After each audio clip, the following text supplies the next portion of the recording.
Hi, everybody. Welcome to the Underwater Photography Show. I am Matthew Sullivan. And I'm Alex Mustard. And seeing as we are in the middle of competition season and competitions are opening, closing, raw file requests are being sent out, and Alex and I were having this conversation offline and decided we should probably do it online. But we're going to have a whole discussion today about like raw file checking, raw file editing for competitions, whether raw file checking is useful. And we actually had somebody on Water Pixels post something sort of in this vein after we did our little post-processing video, which we will probably do again because we got a lot of good feedback for it. And I know there's a lot of questions out there about how far you can push pictures with regards to competitions and things like that. So we're going to talk about that a little bit today. It's something I wonder about as well. And I've never judged the raw file. I've never done one of the raw file checks myself. So I'm going to let you talk a little bit about this, and I'll ask you questions that come to mind as we go.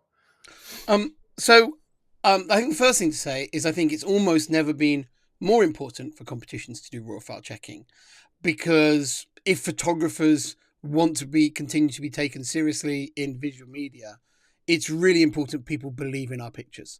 Yeah. And that's, I think, why raw file checking has become more and more critical in photography, because of the ease and, the ridiculous ease at which anyone can kind of create anything these days in a picture. Not always believable with every subject, but, that's going to change very, very quickly. And I think if we want our work to still be admired, there has to be that authenticity behind it. And I think it's a really, really important thing. And actually, this week I was sending raw files to a magazine who don't publish pictures unless they've seen your raw files, because they also want to know that they can believe in the shots. So it is a really important part of photography, and it is worth talking about.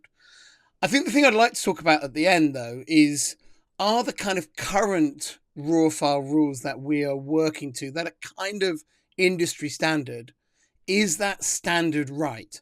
So you need to, remind me to come back to that at the end.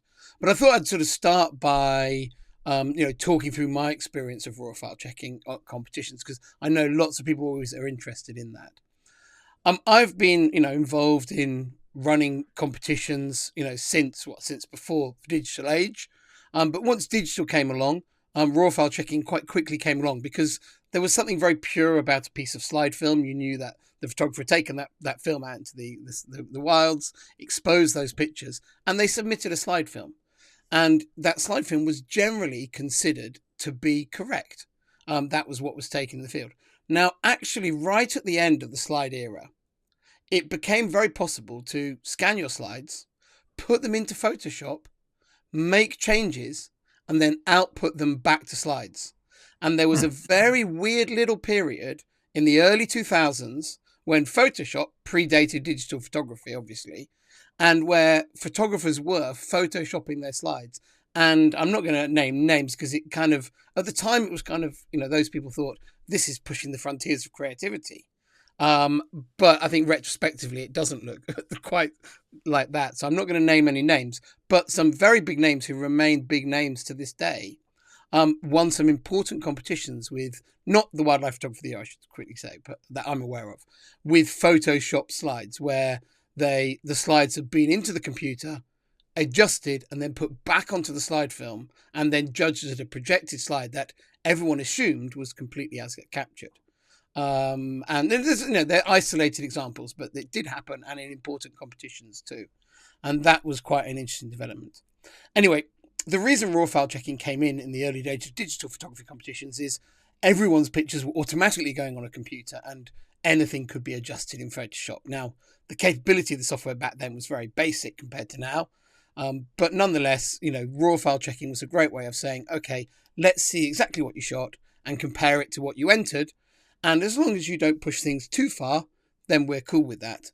And over time, a sort of set number of criteria that people are allowed to do and not allowed to do has kind of emerged. It does vary between competitions, but most of the time it's about having that authenticity checked and everyone going, yes, we believe in that shot.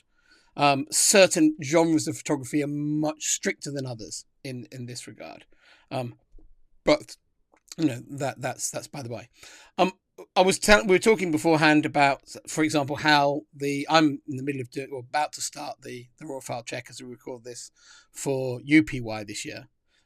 We've done the first judging session, which is when all the judges come together, they sort everything out, and everyone always thinks, "Oh wow, you've done it all," but no, there's still a long way to go before we actually get to the results, which is one of those processes in UPY is taking all the pictures that we deleted at various points, which when we do a round, those pictures go into a folder. We then, in the UPY team, take that folder, go through the folder, check everything's okay, do all the sums to make sure we haven't lost any images along the way as well, and then put those file names back into our system so that our system can tell you how far you went through the thing. And then the other big job we have to do is to raw file check the pictures. So if you're a UPY fan this year we shortlisted, which is our raw file check, and we shortlist 200 images. And this year in UPY, we intend to award 112 images across all the categories. So we raw file check more than we need. I would expect, from experience in 100 image selection, you wouldn't ever, these days people are pretty smart, and the level of photographers who enter and have pictures good enough to win UPY, rarely fail raw file checks, because to be honest, they've all done competitions before. They know how this works. But the max I would expect to exclude in 100 images at UPY level would be 5. But I'm hopeful it will be none. But we still request, with 200 images to make sure that we can award 112 and have a bit of leeway either way. The other contest that we were talking about beforehand was the wildlife photographer, and I've only been involved judging the wildlife photographer once, and it's now getting on for quite a few years ago. I think it must be 10 years ago. So it's not the absolute latest. They may have changed things, but the way the wildlife photographer has run and everything I've seen suggests it still works like that. Is that they do their first round judging, which is all done remotely. From that first round judging, they raw file request about 5,000 images each year. It goes up and down quite a bit depending on how the judges are feeling, whether they're really harsh and want a small number or a bit more generous, but about 5,000 images from their 60,000. So if you get a raw file request, you're likely in the top 10%-ish, maybe top 5% some years of the entry. They don't check those 5,000 raw files. What they then do is they then gather in London, the judges, spend 2 days judging, where they reduce that 5,000 down to about 500 pictures, which they are very seriously considering awarding in their 100 awarded slots. They then have a break day on the Wednesday of the judging week, where the admin staff, and it's usually an experienced but external photographer, comes in and raw file checks all the 500 images still in consideration. If a picture fails, and it's very much a pass or fail check, you either pass and the judges don't know how much adjustments you've done, or you fail and you're out. It's not, this one is exactly as shot, this one, they've done loads, but it's still okay. The judges generally are not told that. And you just come back to judging the next day and they go, we had 50 left in this category, now there's 48. And that's kind of all you know. And if your favorite image is gone, you might say to the admin staff, what happened to this one? And they'll go, it failed. And you say, can I see how it failed? And then you go, oh my gosh, what a naughty photographer. And you move on. Occasionally in that process, I would say usually in that process, actually, across all the other competitions I've been involved with, there might be a couple of images that the admin staff say, we're not sure about these. By the letter of the law, they're okay, but the extent of the adjustments leave us uncomfortable. We would rather you, the judges, made a call on this. And this happens, I would say, in most competitions I've been involved with the raw file check. I have never, when that question's been asked, seen the judges ever let the picture through.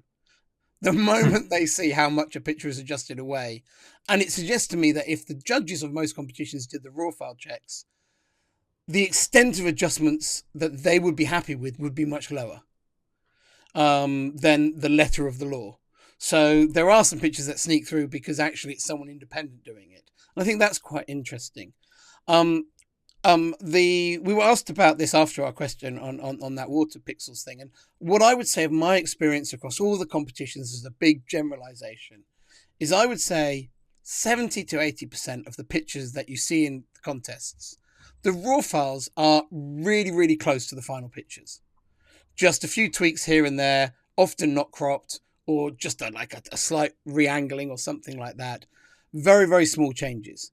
And I think a lot of people think, oh, wow, all contest winners are heavily cropped and processed.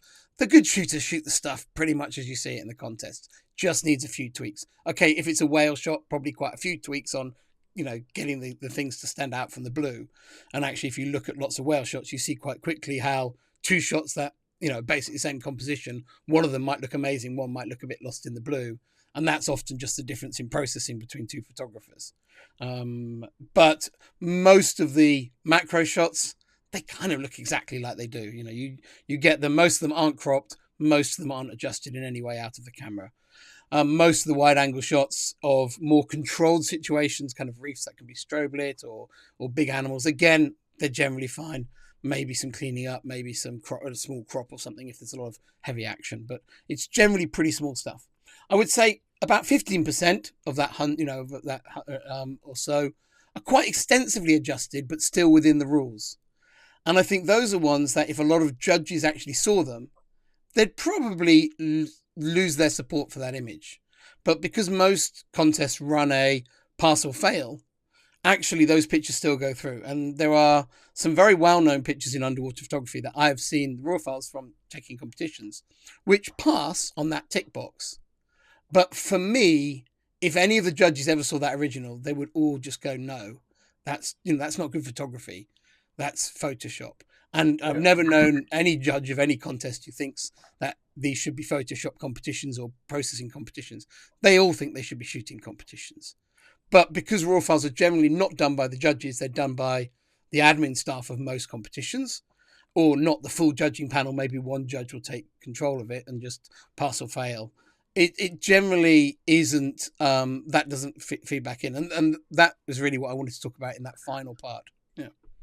Do you think that one of the problem might not be the right word, but one of the issues is that there's so many pictures in a lot of these competitions that if they spent time, going through each one beyond a pass or fail grade, that it would just take too long and be too much work to actually go through them all with more of a fine-tooth comb than they already do. Yeah, and it's a difficult thing. There isn't a good solution to this. I know from my own photography, I have pictures I've done almost nothing to, and pictures that required quite a bit of fiddling about to get the most out of them. So it's not that one photographer's bad and one photographer's good. Everyone within their collection has all these different ranges. Yeah. The contests write their rules to try and set a hard limit. The problem with that, and the reason why competitions like the Wildlife Photographer say, you can make these adjustments, but we're not going to get really, really specific. We're not going to say you can do plus 20 of contrast and plus, it's, we want, but what they do say is they have the overarching rule, which is we want the final result to represent the reality of what the situation was at the time. We don't want you to misrepresent the reality, even if you haven't cropped it, you haven't cloned anything out, but the amount you've used those sliders, even if they're the global ones, is so much that it doesn't represent the reality. Then that would be too much, even though you haven't broken. And I think that's right. I think it's right that you can't just say you can do this much of this slider and that much of this slider, and you can never touch that slider. And that's and then just to finish my percentages, the final sort of 5% are the ones where people have gone too far.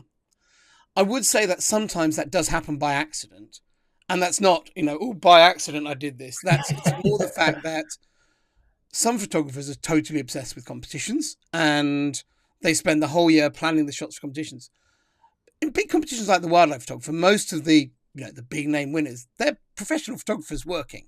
And the contest, it's important to them. But those pictures, they haven't saved them for competition. They've probably been already out there with agents and things. And the processing for a magazine or an agent is probably a little bit more relaxed than for a contest. You're allowed, the majority of underwater use magazine stuff, they don't want pictures covered in backscatter. So you're allowed to clean the backscatter. You're almost expected to clean the backscatter. Whereas in the Wildlife Photographer, they don't want you to clean the backscatter. So, pictures do fail because the photographer's like, oh yeah, I took this picture and I processed it the day I shot it 2 years ago, and I immediately took the backscatter out with Backscatter Exterminator, and I forgot that the original picture ever had backscatter in. And when the contest came along, it was the deadline day, because everyone enters on the deadline day. UPY, we weren't supposed to, but the guy shared a graph on the social media, and it showed something like 3,000 of our 8,000 entries came on the final day, and people are doing it in a hurry, and they go, oh, that one would do, that one would do. Yeah, that's a good one. And then and then the raw file check comes in, and it's like, oh yeah, I forgot I did that. Or there was a diver's fin in the background, and I cloned it out 2 years ago on the day I took it, and I've been showing this picture for 5 years, in talks and online, and I'd forgotten there was ever a fin in the background. It wasn't a big deal. And one thing I always do before entering competition, if I'm pulling pictures, which I do very lazily, so don't this, but this just goes like, one thing I'll always make sure I do is, especially in Lightroom, has that before and after, where you can, in the develop module, where you can see the before and you can see the after. Yeah, it's really It's always worth checking that to make sure that you haven't pushed it, too far, especially if it's an older picture and you've forgotten what you've done to it, or that you haven't done something that blatantly goes against the rules, like removing backscatter or cloning things out or something like that. It can always be useful to go back and just look at that real quick and be like, oh yeah, this one's good. It's close enough to the raw file, send it through, where you're like, oh, I did a whole bunch of things on here that I'd completely forgotten about, and it probably doesn't fit in with the rules. Or you can catch that and go back and reprocess it in a way that does comply with the rules of whatever competition you're entering. And for me, I'll just say this as somebody who enters competitions, I always try to go with like the less is more approach with regards to processing. And obviously, all raw files need some extent of processing, but I always go with, if whatever I can, however little of those sliders I can touch, the better, with regards to specifically competition entries. And I'm usually more lenient if it's just something that's going on social media and that's the only place it'll ever be. But for images that I have some aspirations for, with whatever purpose, I'll go with the less is more approach.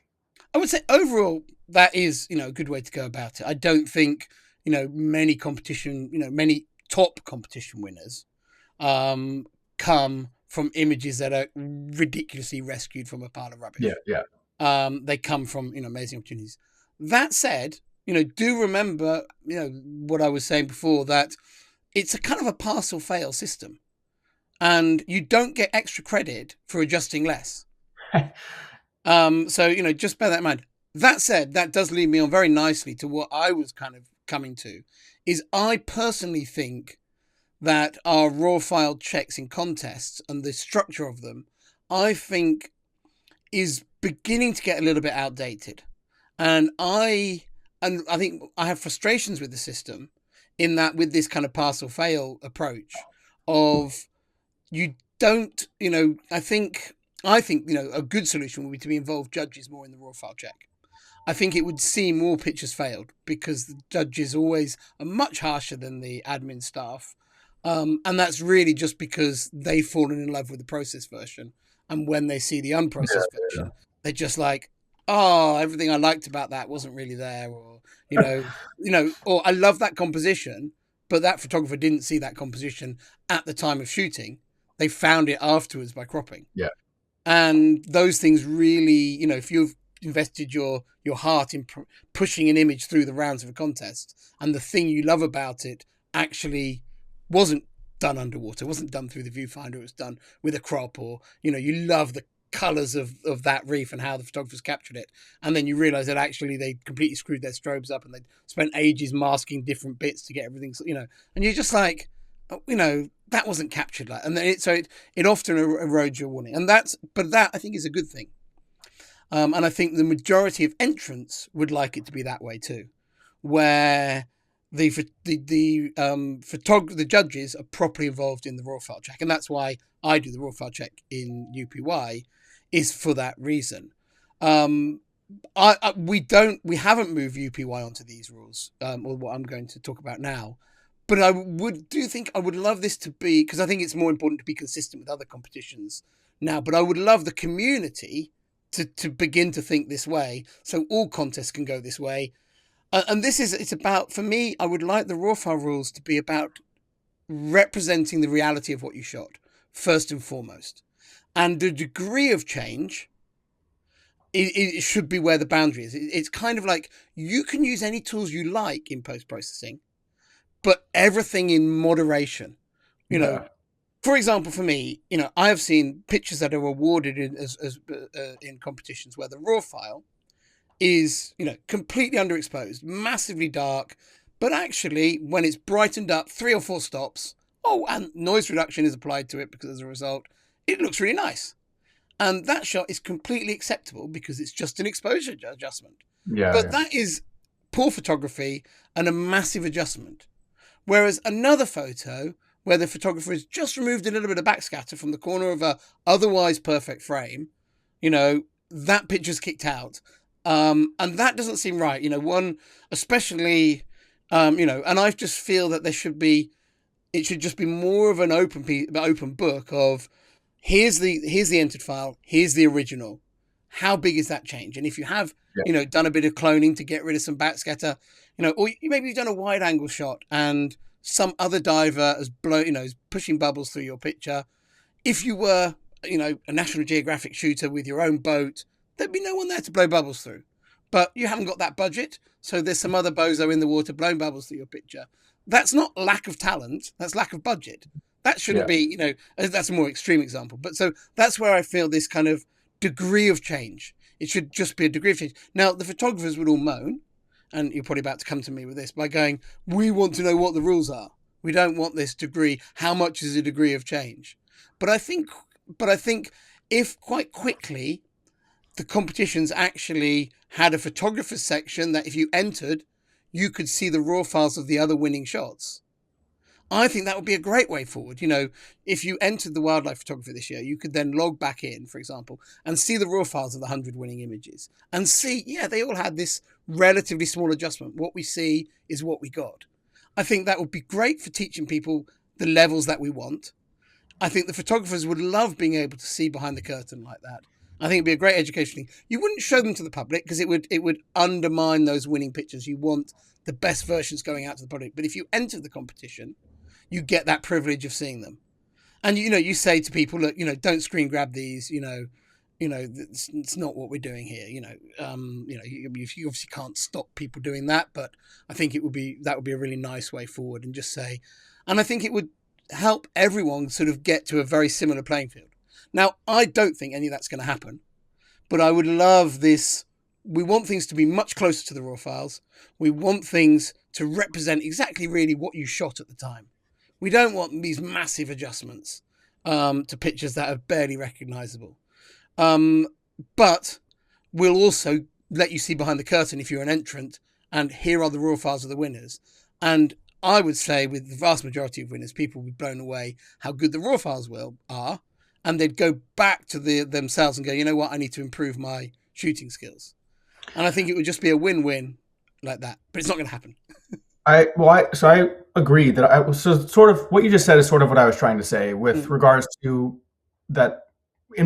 For myself, whenever I enter these, I try to enter pictures that I think are good, but also ones that there's not a huge stray from the raw file, like you said, in moderation. And I would prefer to have competitions judged that way too, not necessarily as like just a pass fail, but as how close to what you shot is this final result. And if you got to clone a fin out or something like that, it is what it is. If you got to take a piece of backscatter out, it is what it is. I would prefer that overall to the pass fail where you can make huge adjustments, like you said, but it didn't break the rules necessarily, but it's completely not what came out of the camera. I think that would be my preferred way of these competitions being judged as well. But like you said, I think that'd be a much harder thing to do because then you have to have all the judges see them. It probably is a longer process. So I don't know how realistic that is. Yeah, I don't know either. It's why, though, we have always allowed backscatter removal in UPY. It's because we don't feel, obviously, poor technique leads to backscatter, but also the differences in conditions lead to backscatter. If you do blackwater photography, for example, in Cayman or Cozumel or French Polynesia, you get a lot less backscatter for using exactly the same techniques than you do in Anilao or Lembe, shooting those same subjects. And one thing that was very obvious is that a lot of the awarded blackwater pictures in, say, contests like wildlife photography that don't allow backscatter, they come from French Polynesia. Yeah. And so you're biasing your results to people diving and shooting in clearer water. And whereas and I think that's so. Anyway, I just feel that it's about the degree of change, and the tools are all there. Why is this tool allowed, this tool not allowed? It should be about degree of change. It's kind of the fundamental philosophy. It would be lovely to see that adopted.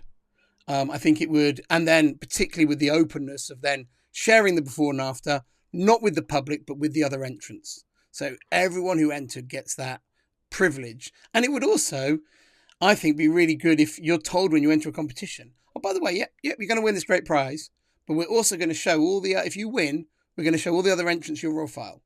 You don't have to enter, but if your raw files are good enough, we'd love to have you in the contest. I think that would just be fantastic. Anyway, pipe dream.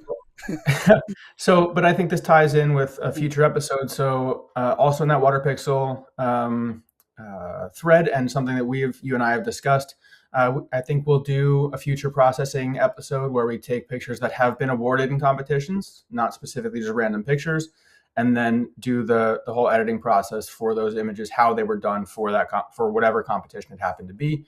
So we'll do that at some point here soon. So thank you guys for watching. We'll probably keep doing those processing videos because they're fun.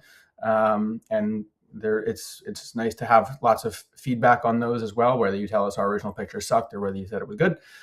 So thank you guys for watching, and we will see you next time on the Underwater Photography Show.